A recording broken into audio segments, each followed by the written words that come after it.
खजाने का घड़ा। नमस्ते दोस्त, आप सभी का स्वागत है हमारे चैनल काजल मोटिवाइजर पर। खेत भी तरह तरह के होते हैं, सब कुछ मिट्टी पर निर्भर है कि किस खेत का क्या नाम होगा और किस तरह की मिट्टी वाले खेत को क्या कहेंगे। गोनू झा के घर के पिछवाड़े में खुली ज़मीन थी। पथरीली और कंकरीली ज़मीन होने के कारण उसे बंजर परती की संज्ञा दी जाती थी। प्रायः वहाँ अकवन, चिड़चिड़ी, सरकंडे जैसी वनस्पति उग जाती थी या फिर कटैया उग जाती थी। इस तरह की वनस्पतियों का कोई घरेलू उपयोग नहीं था, जिसके कारण इसी तरह के झाड़ झंकार से गोनू झा के घर का पिछवाड़ा भरा हुआ था। पहले गोनू झा अपने घर के रखरखाव का ध्यान भी रखते थे, किंतु जब से वे मिथिला नरेश के दरबार में विदूषक बनाए गए, तब से उन्हें मौका ही नहीं मिलता कि क्या कहाँ करना है। एक बार महाराज भवन सिंह तीर्थयाटन के लिए निकले तो गोनू झा को अपने घर पर रहने का अवसर मिला। एक दिन वे अपनी पत्नी के साथ अपने घर के अहाते का परिभ्रमण कर रहे थे कि उनकी नज़र घर के पिछवाड़े की खुली ज़मीन पर पड़ी। उन्होंने अपनी पत्नी से कहा, तुमने अभी बताया नहीं कि घर के पिछवाड़े में झाड़ियों का जंगल सा बन चुका है। इस खरपतवार में तो सांप, बिच्छू, सियार सबकी बहार हो जाएगी। चोर उचक्के यदि इसमें छुप जाएं तो पता भी लगाना मुश्किल होगा।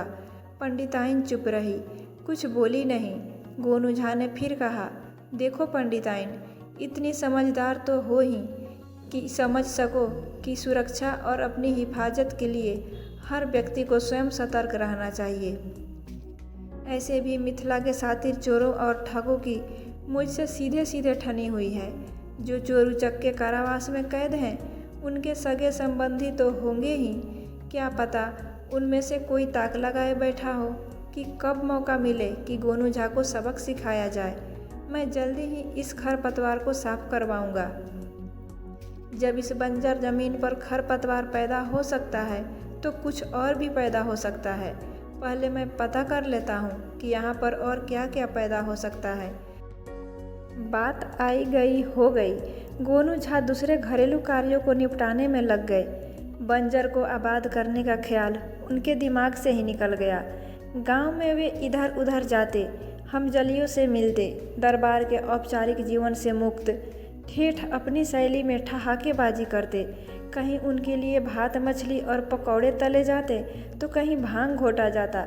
एक रात इसी तरह की मटर गश्ती करके भांग के तरंग में नचारी गाते हुए गोनू झा अपने घर की ओर लौट रहे थे कि उनकी नज़र 4-5 हिलते डुलते सायों पर पड़ी।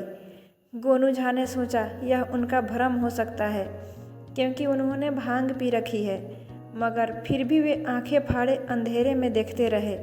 अंततः गोनू झा ठमक गए। उन्हें स्पष्ट भान हुआ कि हिलते डुलते साए 4-5 नहीं 8-10 हैं और उनके घर के आसपास मंडरा रहे हैं। उन्होंने 2 सायों को तेजी से अपने घर के पिछवाड़े जाते देखा। गोनू झा जहाँ थे वहीं एक पेड़ की ओट में खड़े होकर इन सायों की गतिविधियाँ देखने लगे। उन्होंने देखा कि शेष रह गए साए 2 भागों में बट गए। प्रत्येक भाग में 4-4 साए थे। तेजी से 4 गोनू झा के घर के उत्तर खुले स्थान में लगाए गए फलदार वृक्षों के बगीचों में घुस गए और 4 घर के दक्षिण भाग में लगे आम के बागान में घुस गए। अब गोनू झा खुद जानबूझकर ऐसे लड़खड़ाते हुए चलने लगे मानो बहुत नशे में हों। वे गुनगुनाते भी जा रहे थे। कभी कभी वे ऊंची आवाज़ में गुनगुनाते, मगर यह समझ में नहीं आ रहा था कि वे क्या गुनगुना रहे हैं। उनकी नशे में डूबी आवाज़ रात के सन्नाटे में कुछ ज़्यादा ही तेज प्रतीत हो रही थी। अपने दरवाजे पे वे पहुँचे ही थे कि पंडिताइन हाथ में दिया लिए घर से बाहर निकली। गोनू झा को इस हालत में देखकर पंडिताइन को काठ मार गया। वह समझ नहीं पा रही थी कि पंडित जी आज इतने तरंग में कैसे आ गए। ये तो कभी इतनी भांग पीते ही नहीं कि चढ़ जाए। होली में जब सारा गांव भंगियाया रहता है, तब भी पंडित जी पूरे होश में रहते हैं। पंडिताइन को दिया लिए आते देखकर गोनू झा ने लटपटाती हुई आवाज़ में कहा, अरे भाग्यवान, जरा दूरा पर के छोटकी कोठरिया खोल के जितना कुदाल फावड़ा है सब निकाल लाओ। अरे नहीं, तुम कोठरी खोल दो, ज़रूरत का सामान निकाल कर मैं ही रखता हूँ। पंडिताइन छल्ला गई। अब आधी रात में इनको यह क्या धुन सवार हो गई है। पंडिताइन को विश्वास हो गया था कि गोनू झा इस समय नशे में है, इसीलिए उसने उनसे कुछ नहीं कहा, चुपचाप कोठरी खोल दी। इस कोठरी में खेती के उपकरण थे। गोनू ने 4 गैंता निकालकर दरवाजे पर रखा, फिर 4 कुदाल निकाले, फिर 2 फावड़ा, बेत की 4-5 टोकरियाँ भी उन्होंने निकाली। सारा सामान बाहर रखकर वे दरवाजे पर खुले स्थान पर खड़े हो गए और पत्नी से कहा, जाओ आधा डोर पानी लेके आओ। पंडिताइन मन ही मन चिढ़ रही थी, कुछ बोली नहीं, पानी लेकर आ गई। गोनू झा ने कुल्ला किया, हाथ पैर धोए, फिर सिर पर 2 लोटा पानी डाला और कंधे पर रखे गमछा से सिर पोंछते हुए घर में घुस गए। डोल लोटा लेकर उनके पीछे पीछे पंडिताइन भी घर में घुसकर दरवाज़ा बंद कर लिया। गोनू झा के लिए पंडिताइन ने खाना परोस दिया। उन्हें देखकर समझने की कोशिश करने लगी कि गोनू झा क्या सचमुच नशे में हैं या यूं ही नशे में होने का स्वांग कर रहे हैं।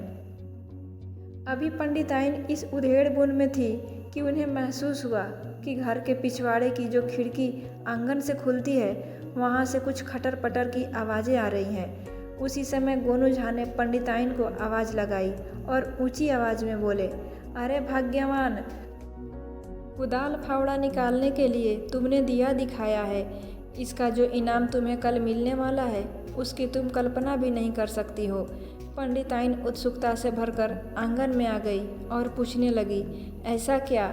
मुझे तो समझ में नहीं आ रहा है कि रात में कुदाल गैंता क्यों निकलवा रहे हैं आप? कम से कम 15 जन के औजार आपने निकलवाए हैं, क्या होगा इनका?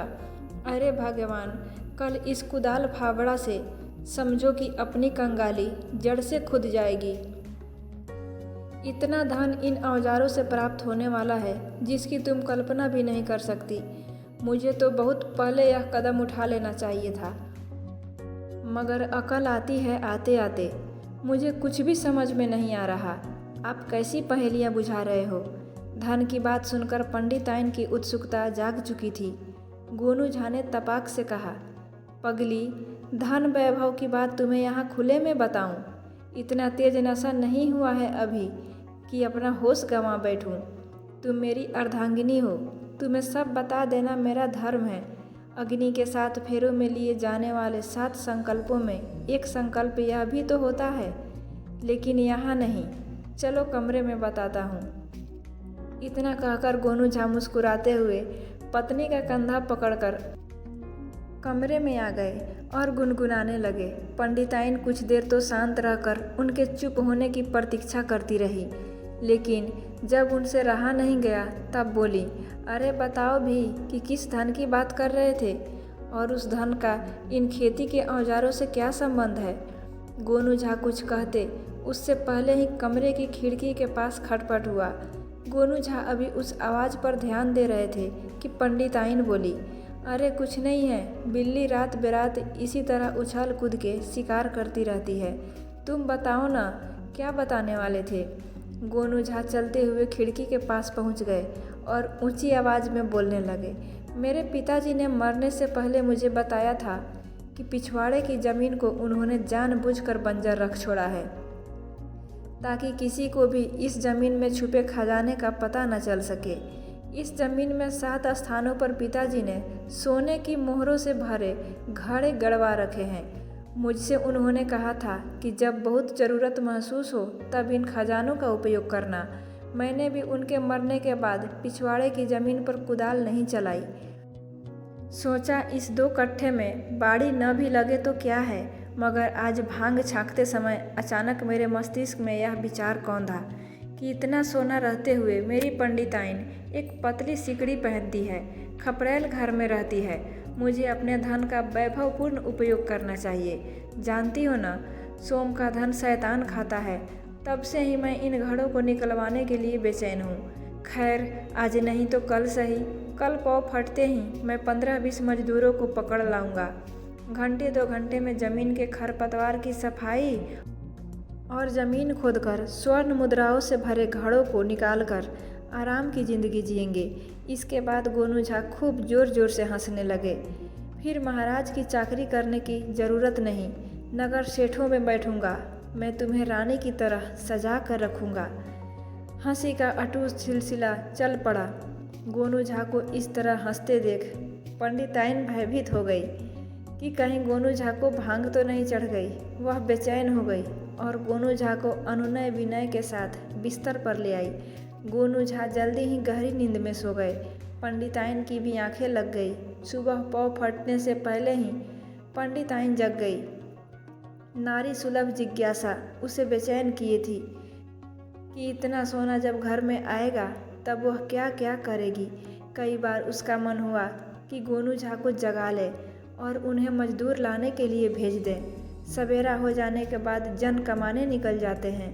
क्या पता पंडित जी अगर देर से जगे तो कोई मजदूर मिले ना मिले। एक की बात रहती तो चलो कोई बात नहीं, ज़रूरत तो 10-15 मजदूरों की है।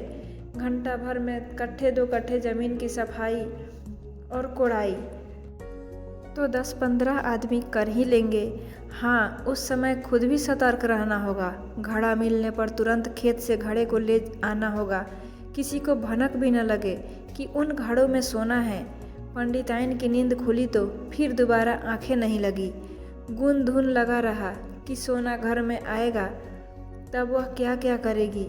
चिड़ियों की चहचहाहट ने पंडिताइन को बेचैन कर दिया और वह अपने को रोक नहीं पाई। गोनू झा का कंधा हिलाते हुए धीमे धीमे आवाज़ देने लगी, पंडित जी जागिए, सवेरा हो गया। गोनू झा की नींद खुली। आंखें मलते हुए वे बिस्तर से उठे, कुल्ला किया, फिर पंडिताइन से पूछने लगे, अरे भाग्यवान, इतना जल्दी क्यों जगा दिया? आपको कुछ याद भी रहता है? आपने ही तो कहा था कि कल सुबह में 10-15 मजदूर लाने जाना है, भूल गए? अरे हाँ, गोनू झा ने चौंकते हुए कहा, चलो तुम भी चलो मेरे साथ। मैं जाऊं मजदूर लाने? लोग क्या कहेंगे? पंडिताइन बोली, अरे बाहर तक तो चलो। गोनू झा ने पंडिताइन की कलाई पकड़ ली और दरवाज़ा खोलकर पत्नी के साथ बाहर निकले। बोले, चलो जरा पिछवाड़े से हो आएं। वे दोनों पिछवाड़े की ओर गए तो देखा 10-15 आदमी ज़मीन की खुदाई करने में लगे हुए हैं। अपने काम में वे लोग इतने तन्मय थे कि गोनू झा और पंडिताइन के पहुंचने का उन्हें पता भी नहीं चला। गोनू झा ने ताली बजाई, बोले, वाह भाइयों, तुम लोगों ने तो रातों रात मेरे ज़मीन की सूरत ही बदल डाली। इतना सुनना था कि खेत जोतने में लगे लोग कुदाल गैंता छोड़कर भागने लगे, मगर वे भाग के जाते कहाँ। सवेरा हो चुका था, लोग शौच आदि के लिए घरों से निकल चुके थे।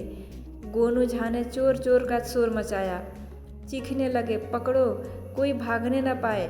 गांव वालों ने भागते चोरों में से 4 को पकड़ लिया। उनकी ज़बरदस्त धुनाई हुई। इस धुनाई के बाद उन्हें कोतवाल के हवाले कर दिया गया। उनके बयान पर शेष चोर भी पकड़ लिए गए। उनकी पिटाई और पूछताछ से मालूम हुआ कि ये सभी लोग किसी न किसी तरह लंगड़ू उस्ताद से संबंधित हैं। लंगड़ू उस्ताद ने गोनू झा को सबक सिखाने का संकल्प ले रखा है। उसके कहने पर ही ये लोग गोनू झा के घर चोरी करने के इरादे से आए थे। गोनू झा को अपनी पत्नी से खेत में स्वर्ण मुद्राओं से भरे घड़े होने की बात कहते सुनकर उन लोगों ने उसी को निकाल कर ले जाने का मन बना लिया। कुदाल आदि तो गोनू झा निकाल कर ही गए थे। वे अंत तक यह नहीं समझ पाए कि वे गोनू झा के झांसे का शिकार हो गए।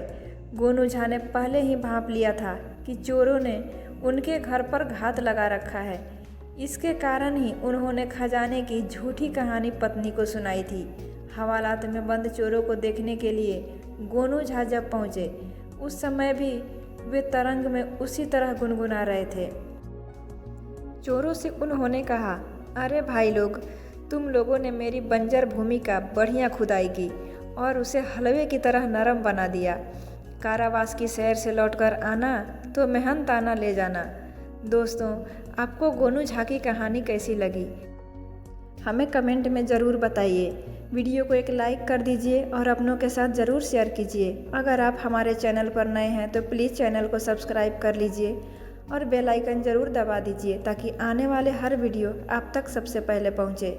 दोस्तों, आपसे एक रिक्वेस्ट है कि प्लीज़ कहानी को पूरा देखिए और डिस्क्रिप्शन में जो भी वीडियो का लिंक है उसे भी देख लीजिए। मिलते हैं आपसे अगले वीडियो में, तब तक राधे राधे, अपना ख्याल रखिए।